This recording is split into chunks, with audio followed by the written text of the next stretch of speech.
जन्म शताब्दी के अवसर पर जो राकेश सिंह जी ने आज का अटल जी को स्मरण करने का एक कार्यक्रम रखा, जिसमें बहुत प्रबुद्धजनों ने जाकर के अटल जी के विषय में, उनके जीवन के विषय में बहुत प्रेरणादायक बातें कही हैं।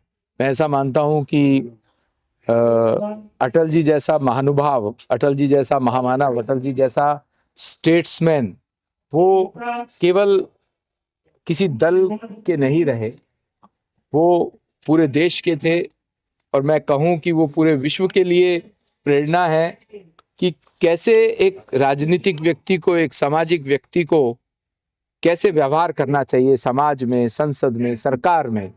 तो उनके जीवन से प्रेरणा लेने के लिए बहुत कुछ है। अटल बिहारी वाजपेयी जी का शताब्दी समारोह पूरे देश में चल रहा है और आज ये दिल्ली के इस सभागार में जिस प्रकार से सुबह से लेकर अभी तक लोगों का आना जारी है और यहाँ पर अटल जी की स्मृतियां लोग अपने अपने तरीके से व्यक्त कर रहे हैं। काव्य सम्मेलन भी है, लेकिन निश्चित रूप में अटल एक नाम नहीं है, अटल जी एक संस्था है और ऐसी संस्था जो राष्ट्रभक्ति का, जिनमें नाम लेते ही संचार होता है।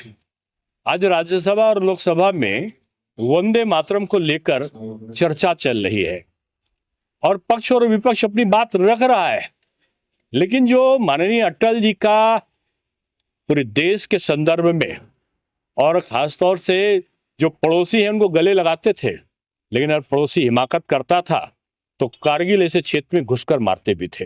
मैं सबसे पहले पूज्य और भारत रत्न देश के प्रधानमंत्री रहे आदरणीय अटल बिहारी वाजपेयी जी के चरणों में कोटि श्रद्धा सुमन अर्पित करता हूं। उनकी 100वीं जन्म जयंती के अवसर पर यह कवि सम्मेलन आयोजित है, जिसमें हमारे देश के जाने माने कवि यहाँ विराजमान हैं।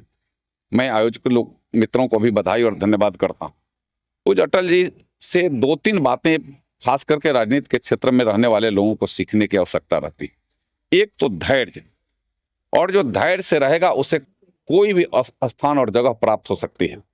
आपको मैं ध्यान में लाऊं कि जब अटल जी जीत करके आए थे तो मात्र सांसद में 2 ही सदस्य थे, जिसमें एक अटल जी भी थे, और उस समय अटल जी भी धैर्य के साथ पीछे वह लोकसभा में पीछे सीट पर बैठ करके भी अपनी बातों को काफी गंभीरता और मजबूती से रखते थे, और वह जब अपनी बात रखते थे तो पूरे सदन को आकर्षित करने का काम करते थे। एक यह बड़ी बात है, छोटी बात नहीं।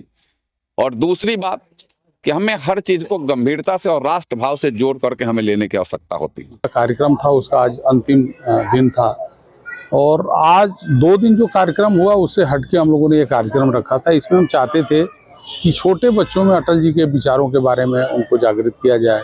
अटल जी के बारे में वो कविताएं अगर लिख सकते हैं तो कविताएं लिखें, पढ़ें। इसके अलावा अटल जी की अगर चित्रकारी कर सकते हैं तो बच्चों में, तो आज जो था अभी कविता लेखन, कविता पाठन और चित्रकारी में भी जो अटल जी को पसंद था, एक प्रकृति प्रेमी थे, तो हमने उस पर एक कंपटीशन किया। एक अटल जी के चित्रकारी की, जिसमें अटल जी की बहुत अच्छी प्रतिमा फोटोग्राफी उन्होंने बनाई, और ये आज तृतीय दिवस का समापन हुआ और इसमें सैकड़ों के तादाद में छोटे से लेके बड़े बच्चे तक आए, और ये हमारा प्रयास काफ़ी सफल रहा कि बच्चों में और युवाओं में अटल जी के विचारों के प्रति हम लोगों ने आज जागरूक किया।